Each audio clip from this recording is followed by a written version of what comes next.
RTVC Noticias, emisión central.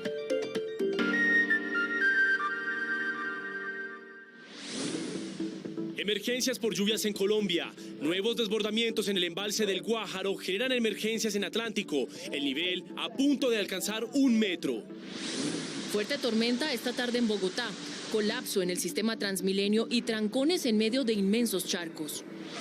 En Bucaramanga, 60 casas al borde del colapso. Las familias buscan refugio. IDEAM ratifica que las lluvias seguirán hasta diciembre. El gobierno entregó el reporte de fondos para afectados. El ELN secuestró a 2 soldados en Arauca. Dice que está dispuesto a entregarlos a organismos humanitarios. 5 policías suspendidos e investigados por la muerte del presunto abusador de Transmilenio cuando estaba detenido en una URI. Se entregó el hombre grabado cuando estaba armado de fusil en una fiesta. El juez lo dejó libre. Segundo día de agenda del presidente Gustavo Petro en Francia. Hoy, el mandatario de los colombianos se reunió con el presidente Emmanuel Macron y con la OCDE. Los resultados y las conclusiones de estos encuentros se los presentaremos en minutos. Lista la tributaria, avanzó la conciliación y se cayó el impuesto a las iglesias. Les contamos cómo quedó. El dólar sigue bajando. Cerró la jornada cerca de los 4.800 pesos. Informe especial, 37 años de la tragedia de Armero, Tolima por erupción volcánica. Rendimos homenaje a las víctimas. Hasta el cálculo de la cifra de muertos en Armero es difícil. Al menos 25.000 vidas se perdieron en medio del río de lodo. Impresionante documento de señal memoria. Así era Armero en pie, en una filmación de los años 50 que la televisión pública conserva. Los niños perdidos de Armero son la tragedia que sigue. A cientos se los llevaron y al parecer los regalaron o los vendieron, aunque salieron vivos del lodo. Ministro de Transporte dice que el gobierno no quiere cambiar el trazado del metro. En el mundo, huelga de transportistas en París y Londres afecta a millones de personas. Exigen alzas en el salario en medio de la crisis económica. Esperen oportunidades. Hay becas para formarse en música y teatro. En deportes les mostramos el afiche para promocionar el Mundial donde aparece James Rodríguez. Les vamos a contar las últimas novedades de convocatorias. Alemania destapó hoy sus cartas. Y hablamos del fútbol local que está en finales. Los equipos de Bogotá se proyectan como favoritos. Y en Cultura hablaremos con Fonseca sobre su más reciente libro, Historias y Canciones.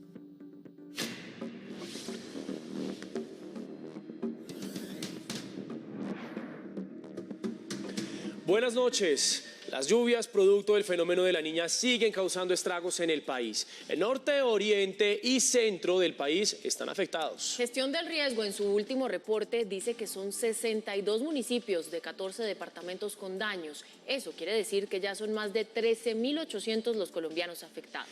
Estamos conectados con las zonas damnificadas y comenzamos este recorrido en Atlántico, donde los habitantes de La Peña, en Sabana Larga, viven bajo el agua. El embalse del Guájaro se desbordó. Lucía Llanes, usted tiene la información. Muy buenas noches.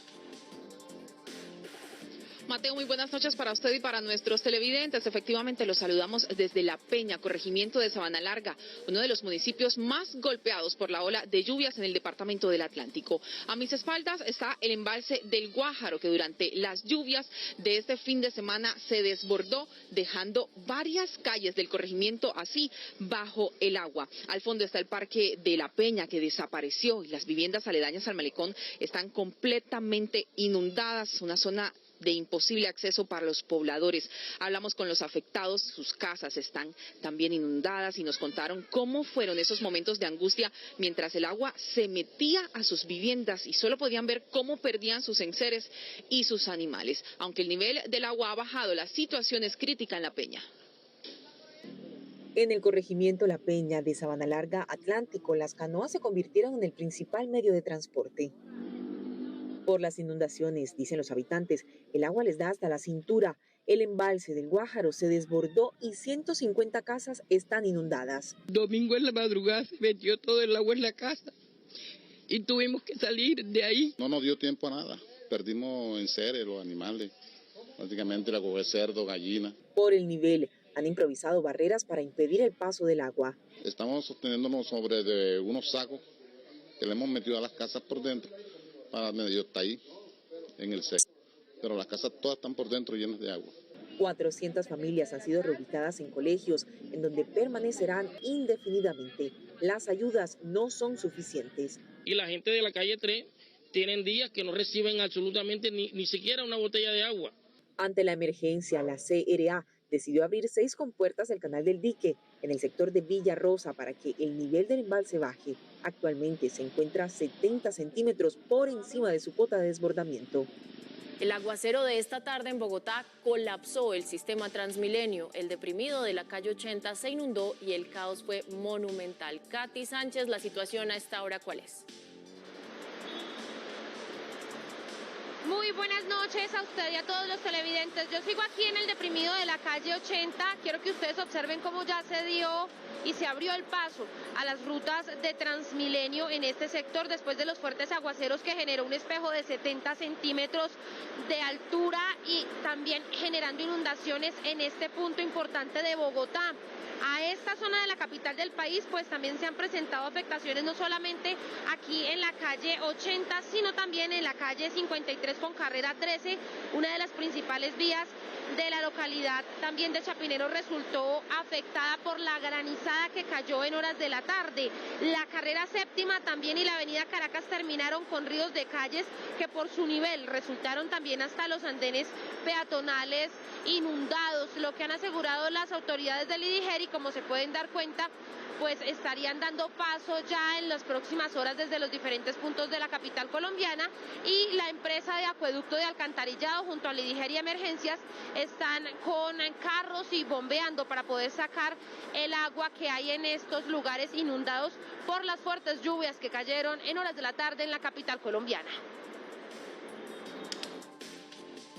Gracias, Katy. Y hasta en los parqueaderos, los habitantes del barrio Miramanga, allí en Bucaramanga, buscan refugio por amenazas de derrumbe. Hay 60 casas a punto de colapsar. Joana Niño, buenas noches. Cuéntenos usted qué es lo que está pasando. Mateo y televidentes, muy buenas noches. Pues 20 familias ya evacuaron el lugar porque en un abrir y cerrar de ojo lo perdieron todo. La ilusión de tener vivienda propia. 60 familias más se encuentran en la misma situación, pero manifestaron que hasta no ver que su vivienda se está desbordando, no van a abandonarlas. Las lluvias tienen a Yasmín Portilla endeudada y sin casa. Hoy tengo deuda, no tengo casa, estoy durmiendo en la calle. Ahora duerme en un carro. Antes de pagar la deuda al banco, su casa se desplomó. Mi casa se desparramó completamente, se partió. En el momento donde empieza una grieta ya uno ve el peligro. Como Yasmín, 60 habitantes del barrio Miramanga enfrentan las fuertes lluvias. A pesar de que es un riesgo estar en sus casas, los damnificados no quieren abandonarlas. A no ser de que ya definitivamente se nos venga la casa encima como ha pasado con los otros dueños, ¿sí? Pero nosotros no estamos dispuestos a evacuar aún, nadie de la comunidad piensa salir. Las lluvias continúan ocasionando estragos en otras zonas del departamento. El río Chicamocha arrastró un puente colgante de más de 60 años de antigüedad, que era utilizado por los habitantes de Cépita, Aratoca y Curití. 39 vías se han visto afectadas por las lluvias según la gestión del riesgo. Panorama con los periodistas de los medios públicos. Los consejos municipales de gestión del riesgo tuvieron que activar todos los protocolos para atender las emergencias provocadas por las crecientes súbitas del Río Negro y sus afluentes que generaron inundaciones en Villeta y Guaduas. Además, los fuertes vendavales dejaron al menos 10 viviendas sin techo y una persona herida en la mesa. También se reportaron deslizamientos de tierra que dejaron afectaciones en las vías terciarias de los municipios de Cabrera, Tabio y Zipacón. Hay alerta por el desbordamiento del río Cauca. A esta hora la vía Cali-Candelaria se encuentra con el paso cerrado y en algunos sectores restringido. Organismos de socorro declaran la alerta naranja en esa zona. Por lo menos 405 viviendas estarían en riesgo. El caudal de este afluente sigue aumentando con el paso de las horas. En el departamento de Risaralda y de acuerdo al último reporte del IDEAM, los municipios de Apía, Balboa, La Celia, Pueblo Rico, Santa Rosa de Cabal y Santuario se encuentran en alerta roja ante la probabilidad de deslizamientos.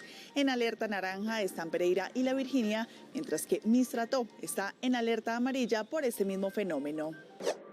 En Valledupar, los organismos de socorro desvirtuaron por el momento que una mujer y una niña hubieran sido arrastradas por la corriente del río Guatapurí en la margen derecha, en un sector donde residen más de 80 familias migrantes venezolanas que, según la alcaldía, serán trasladadas y reubicadas a una zona de mayor seguridad.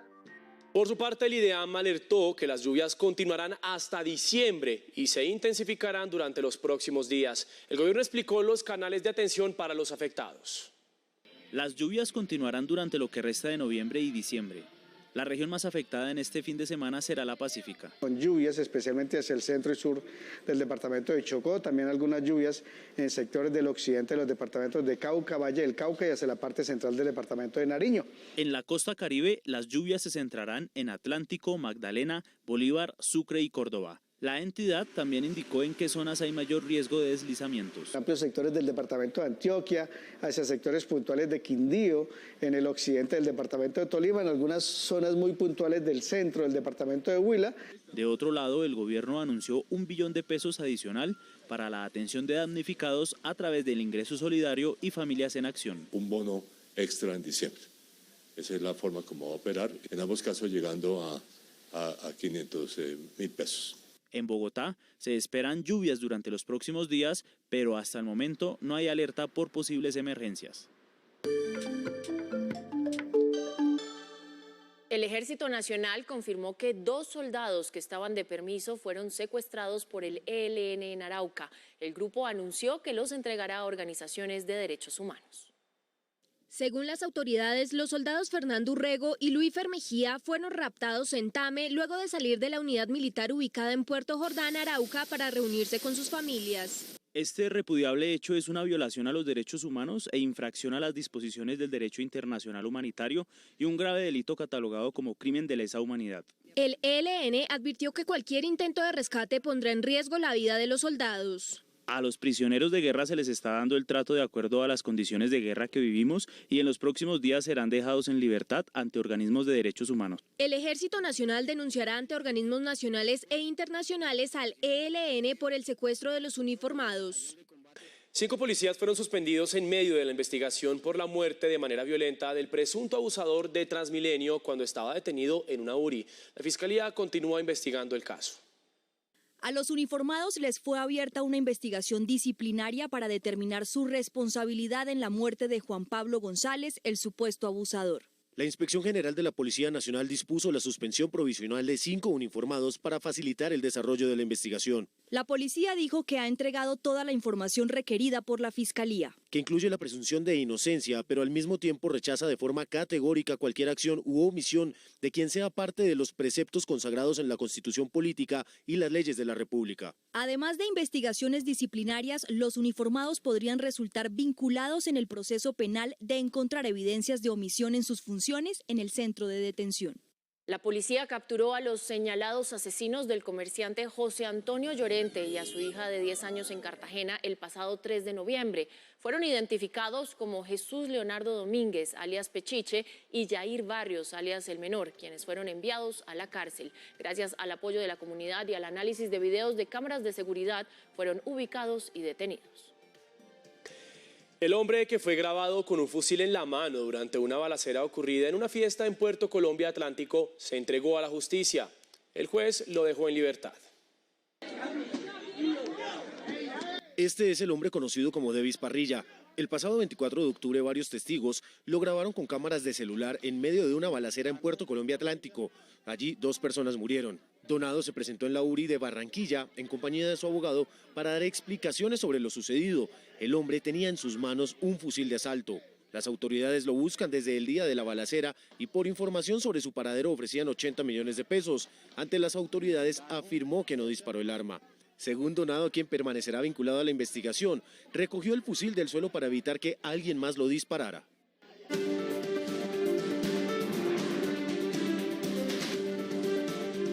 El presidente de la República, Gustavo Petro, continúa en su gira por París. En las últimas horas hizo importantes anuncios sobre los diálogos con el ELN. Habló de economía y se reunió con Emmanuel Macron. John López, enviado especial a la gira presidencial. Buenas noches y adelante con los detalles.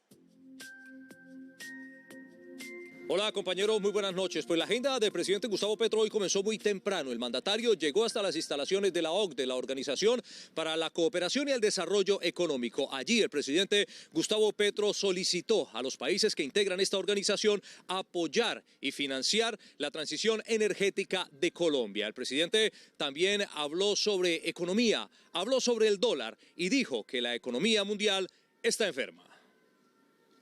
El presidente habló y dijo que la economía mundial está enferma.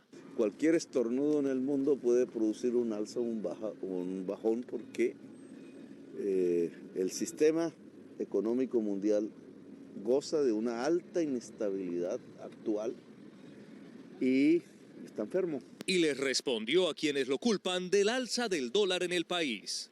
Todas estas personas que cifran el alza o la baja de acuerdo a lo que diga o no diga Petro, pues están completamente equivocadas. Afirmó que Francia apoyaría la reforma agraria colombiana. Convocando una mesa de donantes para cofinanciar la reforma agraria en Colombia. Pidió a la OCDE apoyar el Fondo de Recursos para afrontar la crisis climática. La OCDE asuma la construcción de una política concreta alrededor de cómo disminuir deudas en los países en desarrollo para liberar recursos hacia la adaptación de la crisis climática. El presidente pidió esfuerzos para lograr la transición energética mundial. Luego de su reunión en la OCDE, el presidente Gustavo Petro se trasladó al Palacio del Liceo. Allí se reunió durante 2 horas con el presidente Emmanuel Macron y hablaron acerca de la paz total de Colombia, de la transición energética y del reinicio de la mesa de diálogos entre el gobierno del presidente Nicolás Maduro y la oposición venezolana. El mandatario de los colombianos también se refirió a la situación actual de los diálogos de paz con el ELN. Los diálogos de paz con el ELN podrían retomarse en cualquier momento. Ellos tienen su lista de negociadores ya. La conozco, pero no sé si se ha hecho pública en Colombia. Nosotros tenemos que hacer el otro esfuerzo. Es decir, el proceso de paz comienza ya. De otro lado, sobre los esfuerzos para salvar la selva amazónica, el mandatario confirmó que Francia hará parte de los países aportantes. Participar como responsable que es Francia, con territorio en la selva amazónica, del esfuerzo que estamos haciendo. Y anunció que será conformada una mesa técnica para el reinicio de los diálogos entre el gobierno de Nicolás Maduro y la oposición venezolana. Mañana ya tendremos la mesa sobre el caso venezolano, después de realizar el Foro por la Paz. Será mi última actividad. El presidente también se reunió con un grupo de empresarios franceses a quienes les dio a conocer su plan de transición energética. Mañana, en el tercer día de agenda del presidente Gustavo Petro aquí en Francia, tendrá la oportunidad de dar tal vez el que sea su discurso más importante desde que es presidente de Colombia. En el Foro Mundial de la Paz hablará acerca de su proyecto de la paz total para Colombia. Compañeros, esta es toda la información en este cubrimiento especial que hace RTVC Noticias. Desde París, al lado del río Sena, John López, RTVC Noticias conectados 24/7.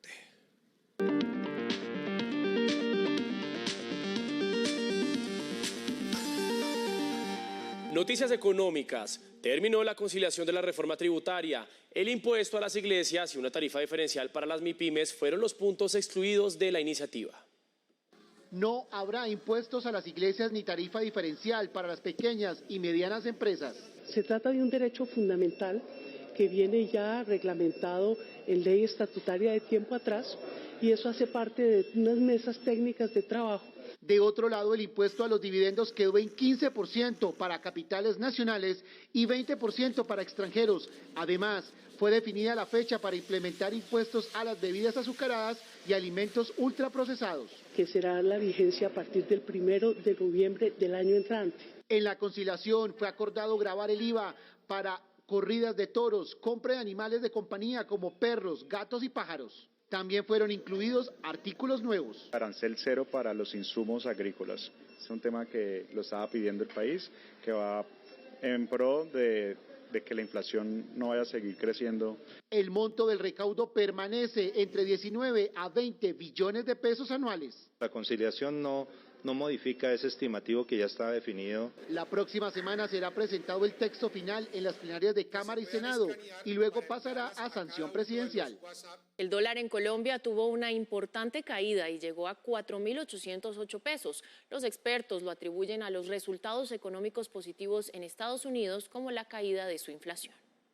4.808 pesos es el nivel más bajo del dólar desde el pasado 20 de octubre. Hoy cayó 108 pesos. La reducción de la inflación en Estados Unidos por cuarto mes consecutivo a 7,7% en octubre envió un mensaje positivo al mercado. Esto le abre un espacio muy interesante a los analistas económicos para que podamos vislumbrar qué es lo que va a pasar con el comportamiento del peso dólar. En las últimas 3 jornadas, el dólar bajó 253 pesos. A nivel nacional, la aprobación de la reforma tributaria también dio tranquilidad a los inversionistas. Ya aprobada, con las cosas buenas y no tan buenas que pueda tener la reforma, se cierra la incertidumbre, que yo creo que eso también es muy importante para los mercados y para el país. Según expertos, si existe un mejor clima en los mercados, el dólar bajaría más en los próximos días.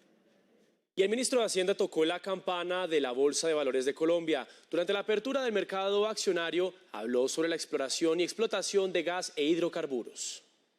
En medio de la celebración de los 15 años de la presencia de Ecopetrol en el mercado de capitales, el ministro de Hacienda dijo que la compañía es vital para el país. Esperamos pues que siga avanzando, como dije, en las dos áreas de su acción.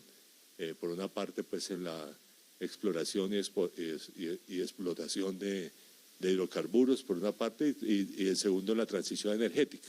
Ocampo además aseguró que el gobierno no ha cerrado las puertas al análisis de contratos de exploración y explotación de hidrocarburos. Hay 121 contratos en ejecución, 37 contratos en trámite, determinación, 36 contratos suspendidos que el Ministerio también está viendo en qué medidas se pueden reactivar. Pero el gobierno está abierto a la posibilidad de que haya nuevos contratos. También destacó el papel que debe cumplir la estatal petrolera en materia de transición energética, que tendrá el reto de generar energías verdes.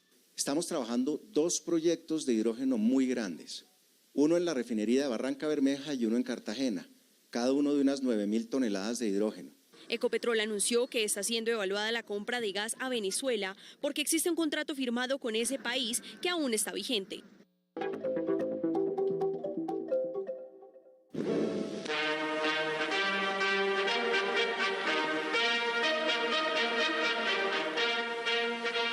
En Colombia, las poblaciones progresan a igual ritmo que las ciudades.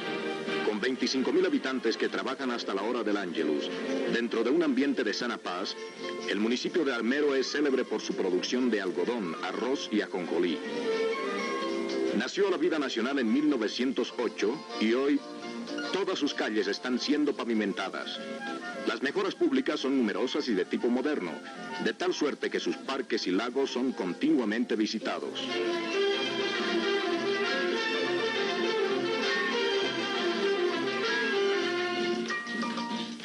La educación es un mandamiento del progreso que se cumple cotidianamente en planteles cómodos y saludables.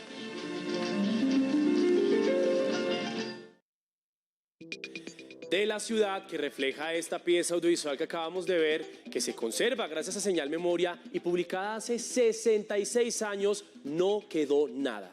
Hace 37 años una avalancha que se originó en el cráter Arenas del volcán Nevado del Ruiz borró al municipio de Armero y sepultó a más de 25.000 personas. Pues de este desastre natural es nuestro informe especial, Armero, las otras tragedias. Iniciamos con un informe en el que recordaremos cómo ocurrieron los hechos esa noche del 13 de noviembre de 1985. También un equipo de RTVC Noticias recorrió la zona, habló con algunos sobrevivientes quienes nos contaron cómo vivieron esas infernales horas. Y por último, ¿qué pasó con los niños que quedaron sin familia, abandonados y solos a su suerte? Comenzamos.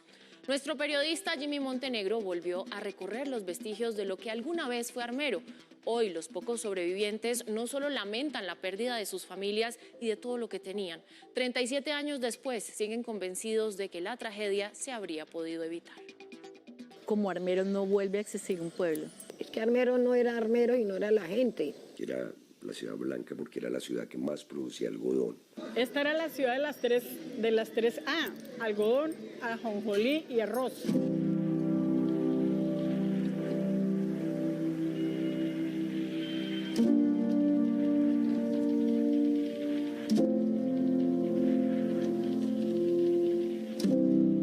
2 meses antes del 13 de noviembre de 1985, algunas voces no consiguieron hacer eco. Para Armero, especialmente el invierno que estamos viviendo o cualquier fenómeno del nevado, nos puede romper esta represa y vamos a tener problemas. Ayer tuve la oportunidad de ir al río Lagunilla y las aguas bajan muy negras, como con ceniza. El ministro de Minas, que era el encargado del Ingeo Minas y la entidad a cargo, pues dijo que todo eso que decían ahí eran exageraciones apocalípticas. Ese miércoles, divididos entre señales divinas y tímidas advertencias. Nos decían que tenemos que estar preparados y nosotros teníamos carpas, plásticos y todo porque yo con 3 niñas. La temperatura marcó cerca al volcán en el sismógrafo una variación de menos 10 grados hasta más 8.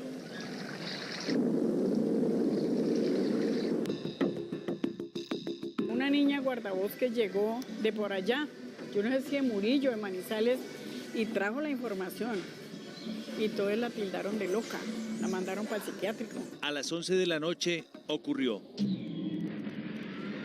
la tragedia natural más grande en Colombia. No, ese 13 de noviembre fue lo más duro, papito. Ese 13 de noviembre no lo deseo a nadie, señor. De la desolación, de los gritos denunciando el apocalipsis, solo se supo al día siguiente. Ofrecemos en Caracol un boletín extraordinario de última hora. Eso quedó todo lodo, borró casas, borró todo.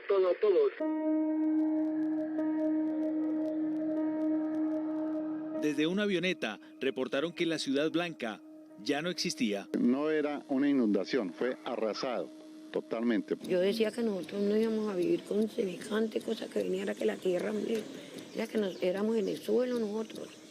Eso parecía como cuando usted coge un balón y la tierra no podía con semejante peso que traía eso. Horrible. Fue en la desolación donde comenzó a contarse el inicio del fin. Era como una licuadora. Ese barro nos llevaba, nos consumía, volvía y nos sacaba. Y solo veíamos como sombras grandes donde decíamos, aquí quedamos estampillados, pero... O sea, eso pasó en fracción de segundos. Eso para ahí para acá y traqueaba, y hacía y licuaba. Y eso era para ahí, eso bajaba. Todo lo que traía, todo.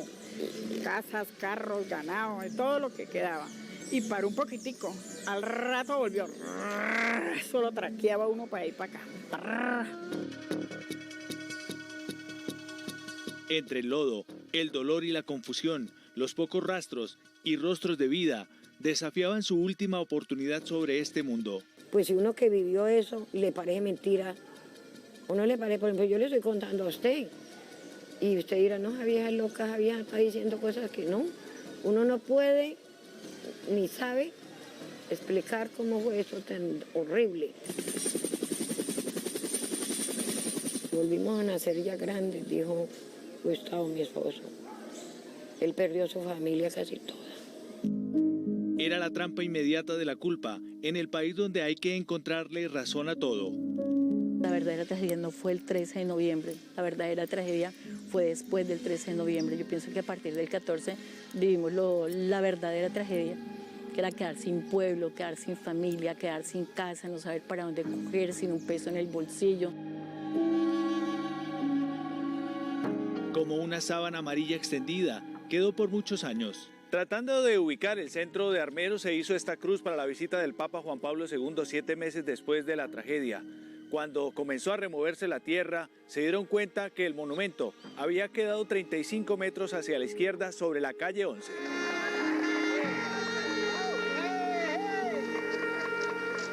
El tiempo parece vivir congelado en el volcán de cuyas entrañas salió lo que acabó con Armero. A las 9:20 ya fue la erupción magmática que generó el deshielo como tal, y se habla de 100 millones de metros cúbicos, 100 millones de metros cúbicos.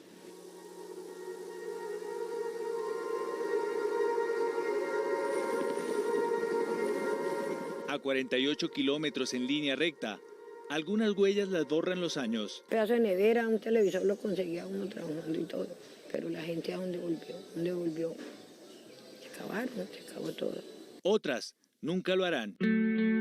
¿Por qué me salvé yo? Porque Dios es muy grande, muy poderoso y nos tenía para vivir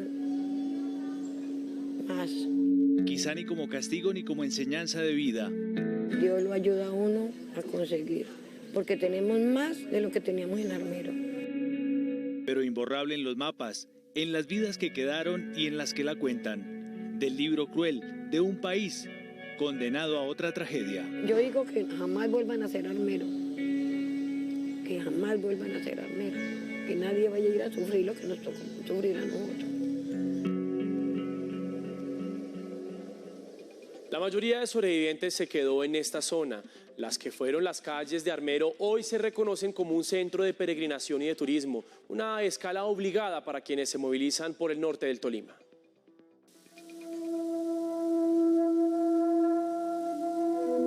Armero no tenía más de 80 años cuando desapareció. Nunca había dejado de crecer. Dentro de un ambiente de sana paz, el municipio de Armero es célebre por su producción de algodón, arroz y ajonjolí. En sus mejores años, pocos recordaban que en el mismo sitio, siglo y medio atrás, otra avalancha había pasado por ahí. Lo que habían era empresas, molinos y demás procesos alrededor de la agricultura, entonces eso generaba economía. Aquí estudié la primaria, el bachillerato y nunca supimos que estábamos ubicados en esta situación de riesgo. Después de 1985, solo fue posible levantarla a través de los mapas de la memoria. Armero desapareció. En el dilema de llorar su pasado o el incierto futuro. Mucha gente sabía y se fueron, otros se quedaron, diciendo, si Armero se muere, yo me muero con Armero, porque estaban toda su riqueza acá y estaba su historia acá. Tan implacable en los primeros años, hoy el tiempo se compadece con las ruinas. Acordarse uno cómo vio de lindo uno ese pueblo y ver nada. Estoy aterrada los árboles tan grandes que están encima de este Armero.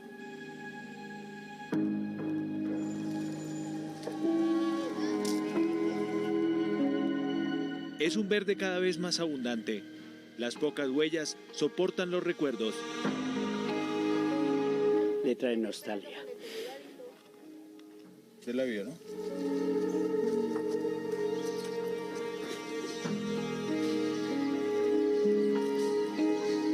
Acabarse en unos hermanos más. Esas pequeñas reliquias le permiten a algunos vivir con lo que sobrevive en el tiempo. Esto siempre entra mucha gente acá. Omaira no hace milagros, Omaira intercede ante Dios, porque el único que hace milagros es Dios. En ciertos lugares conviven casas, el aire de tristeza y la incontrolable maleza que se cuela por puertas, ventanas y techos. ¿Qué nos impresiona de ver acá que una ciudad de 30.000 habitantes es arrasada en minutos? Pues eso ya es suficiente pues para uno quedar impactado, ¿no? Declarado Camposanto, se erige como un lugar obligado para reflexionar la vida. El pueblo quedó perdido, no hay nada. Reubicados en Armero Guayabal, muchos evocan la nostalgia de la antigua despensa del Tolima. Una ciudad bien establecida, sobre todo por la economía alrededor de la agricultura, y la agricultura pues por las mismas tierras tan ricas.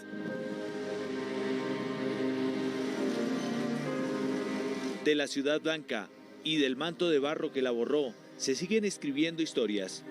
Esa noche empezó una más.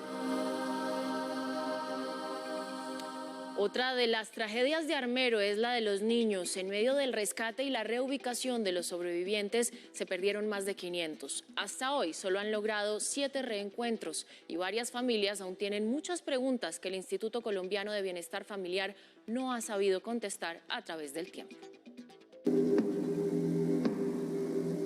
Apenas comenzaron a despejarse en los ojos el futuro. Armero tenía otras realidades. Mira, aquí tengo mis papeles. Yo también tengo mis papeles acá al día. ¿Y por qué los acusan de que están saqueando el pueblo? La gente venía y aprovechaba y se metía a través del lodo y salía y decía que era armerita. Comenzó a entrar Defensa Civil, Cruz Roja, pero ellos no entraron a ayudar, ellos entraron a atracarnos dentro del barro. La más cruel se sigue contando. Los niños perdidos de Armero es la herida más grande que tiene Armero, y me atrevería a decir que es la herida más grande que tiene Colombia. Muchos niños se perdieron, se los robaron, los adoptaron por conductos regulares. Un libro sin muchas hojas, un rompecabezas incompleto después de 37 años. Yo creo que mucha gente tiene un pedacito de ese rompecabezas para irlo armando. Semanas después, el reporte oficial. De 427 menores que inicialmente aparecieron abandonados en la zona de la tragedia, solamente 6 menores resultaron definitivamente sin familia y hoy en día son hijos adoptivos de familias responsables con un futuro asegurado. Parece que unos 2 o 3 salieron fuera del país, los otros están acá en el Tolima, incluso aquí en Ibagué, que yo me acuerde hay 2, en este momento los veo frecuentemente. En nuestros archivos ya reposan 523 menores que están buscando a sus familias. Muy pocos lo resolvieron. Entonces la gente me decía, ayúdeme a buscar a mi hijo. Me metía un papelito en el bolsillo, me decía, vea, cuando llega a Bogotá, mírenlo. Yo miraba esto y decía, esto es increíble, yo no puedo creer que todavía haya gente buscando a sus hijos. Las madres comenzaron a identificar a sus hijos saliendo vivos de Armero. Uy, este es mi hijo. Inés Arteaga recuerda cómo inició el drama que duró 20 años. Volvimos el niño ahí, lo entregamos el de la camioneta y más nunca más se perdió. Yo le decía a Gustavo, a mi esposo, mijo, yo quiero la casa en Guayabal porque yo sé que algún día Dios me va a traer el niño de mi hermano. Él se queda callado y yo toda la vida tuve esa fe. Los pocos recuerdos devolvieron a su sobrino a los primeros pasos. Tía, y por usted yo vine acá, a este pueblo, porque yo nunca se me olvidó el nombre suyo. ¿Se acuerda, tía, cuando usted me entregó que me sacaron de Armero, de allá donde nos sacaron? Le dije, yo sí. Me dijo, yo sabía que yo tenía una Inés y una tía, pero ese nombre nunca se me olvidó. Y usted es hijo de un hermano mío que se llama Rafael. Es mi sobrino. Yo sé que sí, porque el corazón no engaña a nadie. Yo desde que lo vi, yo casi me muero. Le dije, anoche yo no pude ni dormir. Yo brincaba de la dicha y corría yo como loca de ver que Dios es un milagro grande. Gladys Ramírez se debatía entre perder una pierna y salir a buscar a su bebé de 11 meses y a su mamá. Que me quiten lo que quieran, con tal de que yo pueda regresar a Armero. Yo tengo que buscar a mi hijo, yo tengo que buscar a mi familia. El presentimiento de que mi hijo estaba vivo, yo nunca lo perdí. Después de muchos meses de visitar hospitales y refugios, un presentimiento la llevó al aeropuerto El Dorado. Desde ahí, ninguna pista más. Y lo primero que vi un niño que se parecía al mío, era idéntico. Y yo dije, ese es mi hijo. Yo me acerqué y se lo rapé a la señora, era una señora muy joven. Mi hijo tiene en la cadera un lunar como un morado. Sí, ese mismo lunar lo tengo yo. Yo no sé a qué hora le quité y le bajé el pañal y sí, tenía lunar. Y yo dije, ese es mi hijo, me lo están robando. Entonces llamaron seguridad del aeropuerto, me entraron a una habitación, yo no quería soltar el niño, me lo arrancaron.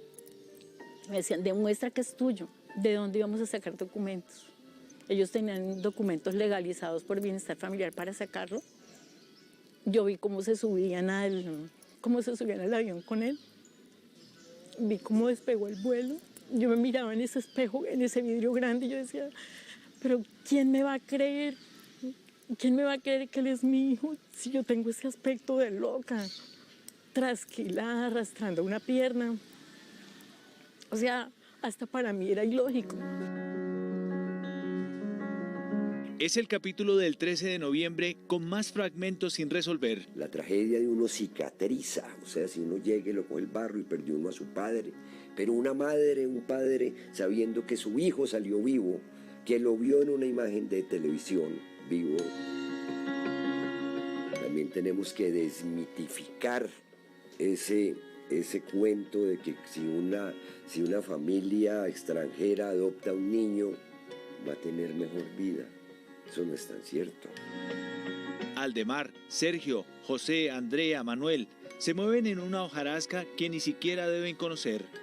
El desespero de encontrar los tuyos es...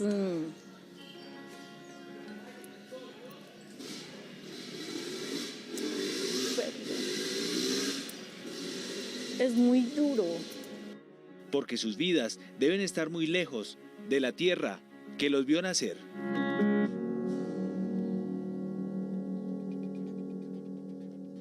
Francisco González tiene una fundación que se encarga de buscar y de encontrar a los niños perdidos de Armero.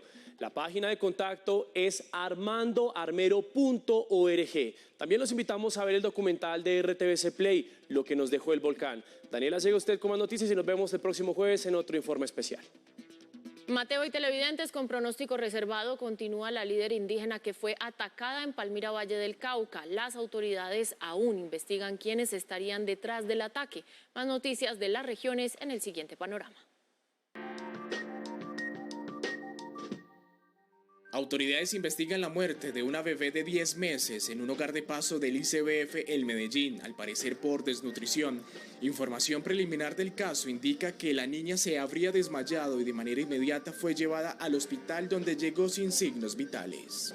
El CTI hizo efectiva la orden de captura contra la exalcaldesa de Buenaventura, Mavi Ginette Viera Angulo, investigada por los delitos de concierto para delinquir, enriquecimiento ilícito y lavado de activos. Deberá cumplir con medida de aseguramiento en un centro carcelario. Según la Fiscalía General de la Nación, su favorecimiento sería de 660 millones de pesos que obtuvo de manera ilegal entre 2007 y 2011. En Santander, Florida Blanca, ocurrió una balacera en la cancha del barrio Zapamanga, etapa 4. El hecho causó pánico entre los asistentes de un partido de fútbol. 2 personas quedaron heridas. Las autoridades ofrecen una recompensa de 10 millones de pesos por quien entregue información del hecho.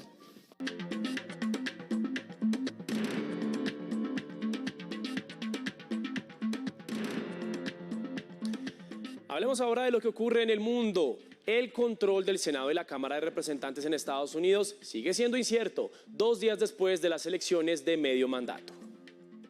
3 días han sido suficientes y un poco más para que el país más poderoso del mundo se resuma en esto: votos. Estas elecciones hacen del Congreso un ajedrez en reacomodo incierto. Republicanos ya tienen 210 lugares asegurados de los 218 necesarios para ser mayoría, si bien no aplastante, una significativa en la Cámara de Representantes. Demócratas alcanzan 184 y la disputa de esos 435 escaños se reduce a los 41 que uno u otro logre ocupar. El Senado, la Cámara de 100 legisladores, es una contienda que Arizona, Nevada y Georgia definirán en el versus entre azul y rojo. Exactamente sobre esos 3 escaños reposa el peso para inclinar la balanza del futuro del Capitolio y de las decisiones que puedan ser tomadas en la oficina oval.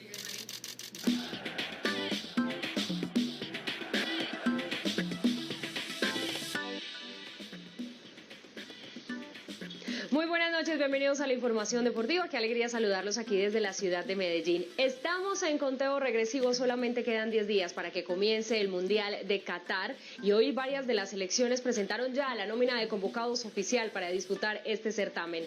Entre polémicas, grandes ausencias y grandes nombres, nosotros comenzamos con Conectados con Qatar.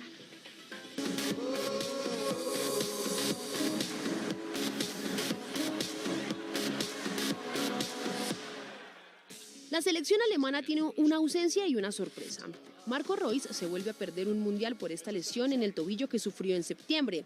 Sadio Mané sí va al mundial. Pese a que está en exámenes médicos, el cuerpo técnico senegalés contará con su estrella, quien podría, según información de medios alemanes, debutar en el segundo partido ante la selección local.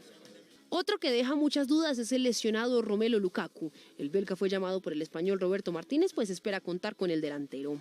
En Uruguay hace minutos revelaron la lista de 26. Luis Suárez y Diego Godín encabezan el llamado, en el que además se confirma la presencia de Edinson Cavani y Federico Valverde.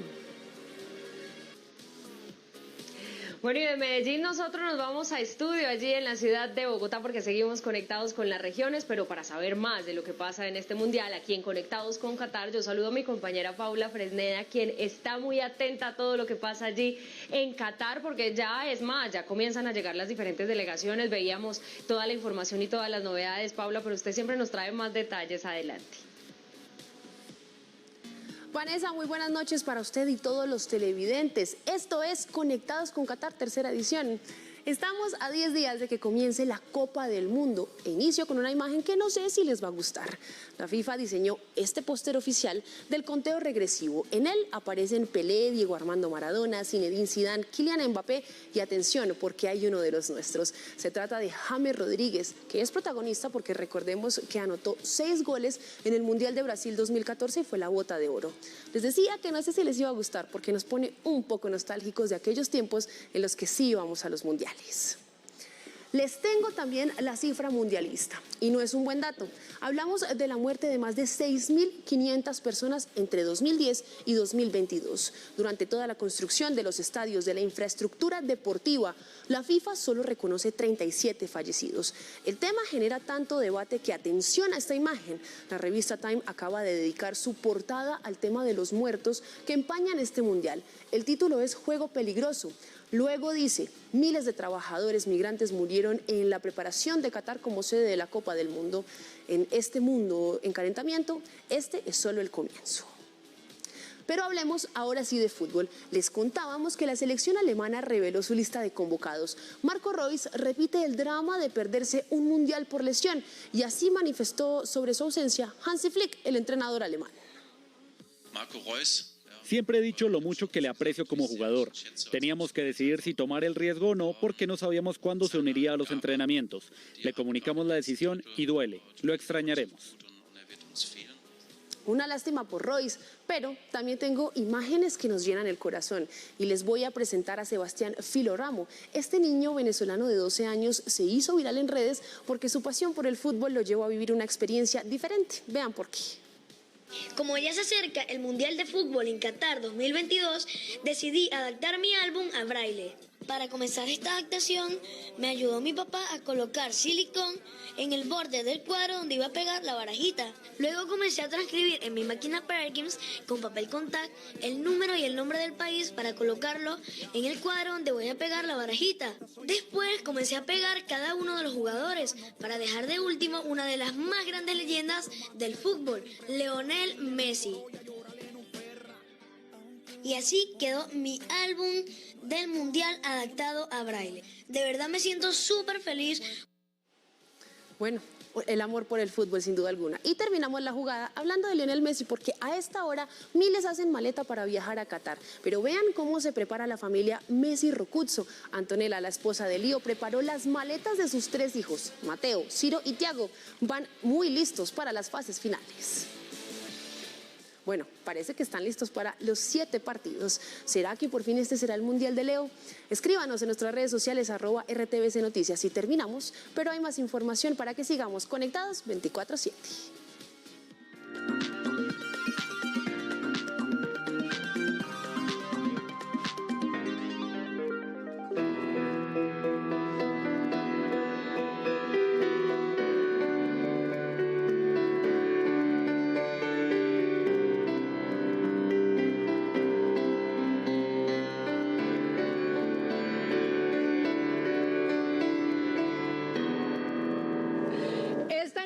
Me acompaña Juan Fernando Fonseca a propósito de su más reciente libro en el que cuenta historias y canciones. De hecho, se llama así, se llama Canciones e Historias, 20 años de memorias. Así que bienvenido, Juan Fernando Fonseca.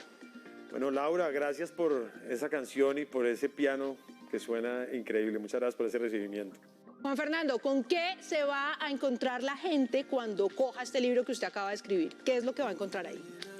Pues en este libro se van a encontrar con historias que pues nunca había contado, con con mi vida, con lo que yo pienso, con lo que yo soy, con las historias detrás de las canciones más importantes de mi carrera, con las historias detrás de las colaboraciones más importantes de mi carrera y con una serie de contenido que me fui encontrando a lo largo de toda la investigación de este libro, videos, porque tiene unos códigos QR de cantadas mías cuando tenía 5 años, de el papel donde escribí Te mando flores, de la hoja donde escribí Te mando flores, bueno, de cosas muy bonitas que logré encontrar para este álbum y para esta celebración.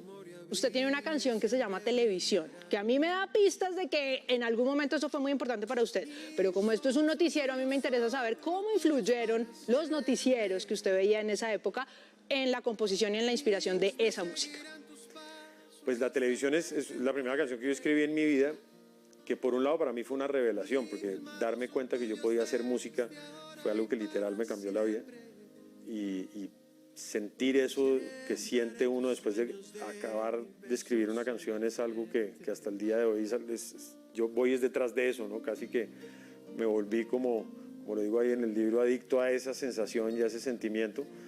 Pero esa canción como tal, así como es de ingenua y de infantil, es una canción muy dura, ¿no? Porque la televisión habla de un momento muy duro de lo que veía uno en esa época en los noticieros y bueno, tiene como una mezcla de muchas cosas, pero ante todo es para mí la canción pues fue eso, una revelación de que yo podía crear. A mí me dijeron de muy buena fuente que usted era fanático de Gabriel García Márquez.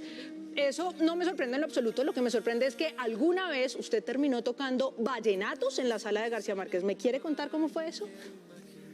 Pues yo todavía cuando leo el libro y cuando estaba escribiendo no podía creer que eso hubiera pasado, porque yo resulté en la sala de Gabo cantando vallenatos de la manera más inesperada que uno se puede imaginar en la vida, porque, y ahí lo cuento en el libro, ante una invitación que me hicieron para ir a cantar un 20 de julio en Ciudad de México, de la Embajada de Colombia, y llegando allá a la agregada cultural, yo le dije que a mí me encantaba García Márquez y literal levantó el teléfono y a las 5 horas estaba yo sentado con García Márquez en su casa y de una invitación que inicialmente había sido por 2 horas, se alargó hasta las 2, 3 de la mañana y realmente uno de los días pues, más especiales de mi vida, ¿no? Yo creo, porque pues, es que yo he sido muy admirador de García Márquez y haber podido de verdad compartir con él de una manera tan íntima y tan cercana fue algo muy especial y bueno, en el libro lo cuento ahí con todos los detalles de lo que fue para mí una noche completamente inolvidable. Juan Fernando Fonseca, muchísimas gracias por haber estado con nosotros esta noche aquí en RTVC Noticias. Gracias, un abrazo.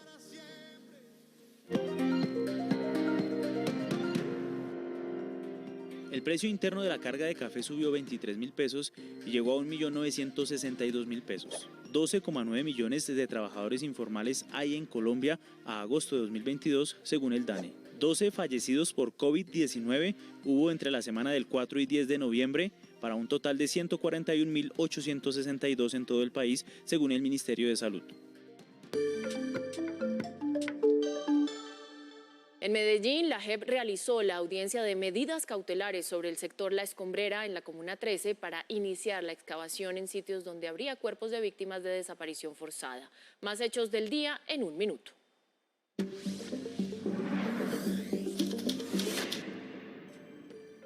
La Corte Suprema no investigará al senador Álvaro Uribe por la supuesta compra de votos en la campaña del expresidente Iván Duque. El alto tribunal concluyó que las pruebas recaudadas no revelan una compra de votos ordenada por Uribe. La Procuraduría formuló cargos a un docente en Piedecuesta, Santander, por supuesto abuso sexual contra varias estudiantes. Los hechos investigados sucedieron en el 2021. Tras motín en la cárcel de Tumaco, el INPE confirmó la fuga de 5 presos. Al parecer, los reclusos pretendían usar explosivos. Las autoridades investigan lo sucedido. 2 guardias resultaron heridos. A la cárcel fue enviado Sneider Rojas Torrado, señalado de ser el responsable de la muerte de Cristian Mesa Lemus, trabajador de una obra del IDU en el norte de Bogotá el pasado 5 de noviembre. La policía capturó a 2 mujeres que pretendían viajar a España con cocaína escondida en pelucas. Las autoridades incautaron 2 kilos de droga. Integrantes de un grupo de teatro que grababan una escena de un robo a mano armada fueron interrumpidos por 2 uniformados del cuadrante del centro de Bogotá que atendieron el llamado de la ciudadanía, quienes creyeron que era real. Uno de los actores resultó herido. Llegamos a oportunidades y atentos porque hay becas para formarse en música y teatro musical. Aquí les contamos cómo se pueden inscribir. En oportunidades de becas, vaya a la página www.usergioarboleda.edu.co. Diríjase a la pestaña Admisiones y dé clic en la opción Becas. Acá encontrará 4 categorías. Seleccione Beca Talento Nacional Escuela de Artes y Música. Lea con atención la descripción y condiciones de la convocatoria, como mantener un promedio acumulado igual o superior a 4.0 a lo largo de la carrera. Tenga presente que la beca es del 75% del valor de la matrícula.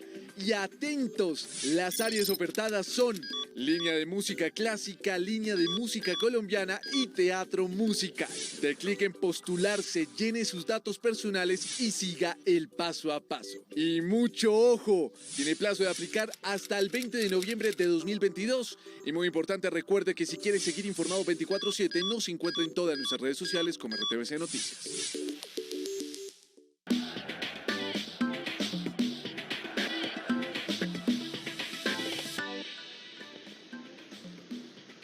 Y seguimos con más información deportiva. Es momento de hablar de nuestro fútbol profesional colombiano, porque Independiente Santa Fe y Millonarios ganaron en esta fecha de los cuadrangulares. Pereira sigue ilusionado con poder tener un cupo a la final. Y por otro lado, el Junior de Barranquilla está último del Grupo A y tendría que ganar todos los partidos que le restan para poder soñar con esa estrella. Santa Fe consiguió un gran triunfo, dada la calidad del rival. Creo que le ganamos a un rival que todos coincidíamos que venía haciéndolo muy bien y más de visitante. Al Pereira, la expulsión de un jugador y la falta de definición lo hicieron irse con las manos vacías. Mientras estuvimos 11 contra 11, no aprovechamos las situaciones de gol que tuvimos, la gran cantidad de acciones a balón parado que ejecutamos. Este golazo de Daniel Ruiz le dio la victoria a un embajador que volvió a la calma para luchar por el título de la liga. Pues el poder irme un poco más tranquilo, con 4 puntos, sabiendo lo bien que juega este equipo, lo bien que lo hace cualquier jugador que ingresa. Y el Junior está viviendo en Los Dolorosos desde hace ya bastante tiempo. Yo incluso con los compañeros había hablado que entrar a los 8 es un sufrimiento hasta el 7 de diciembre. Los equipos bogotanos picaron en punta, pero aún quedan 12 puntos por jugar, por lo que no se puede cantar victoria.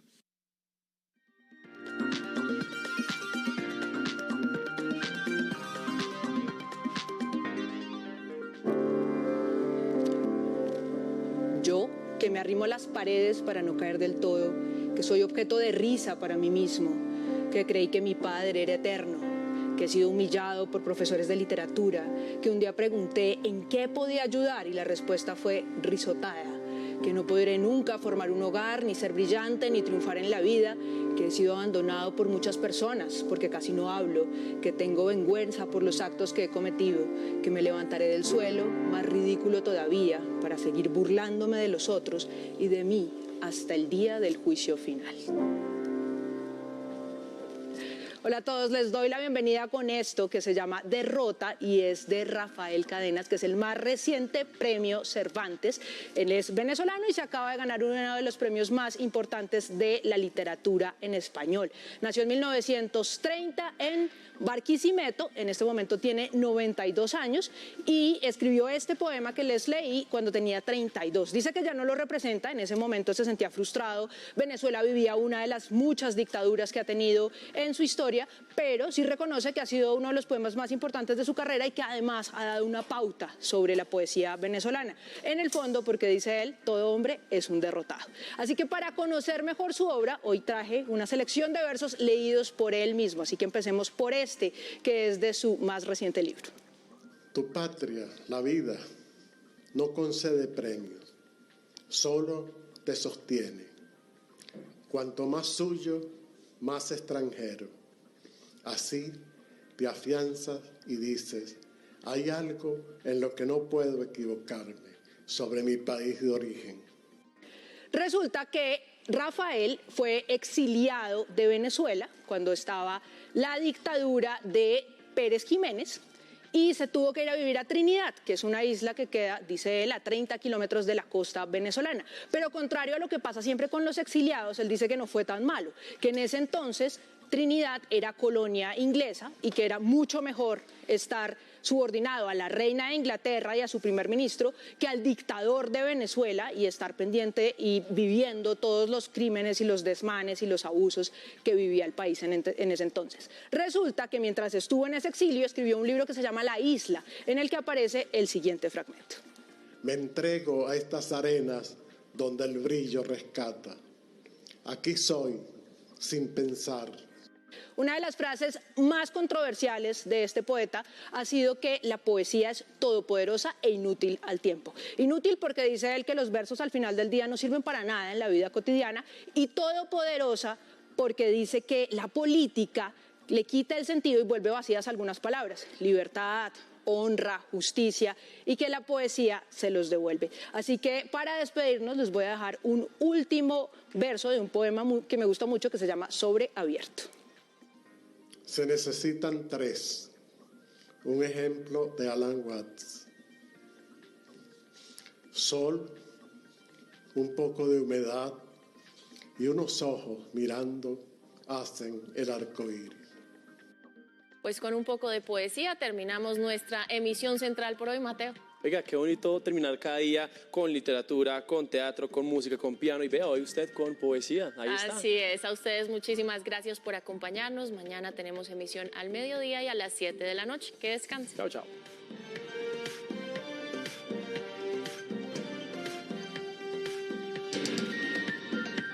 RTBC Noticias, emisión central.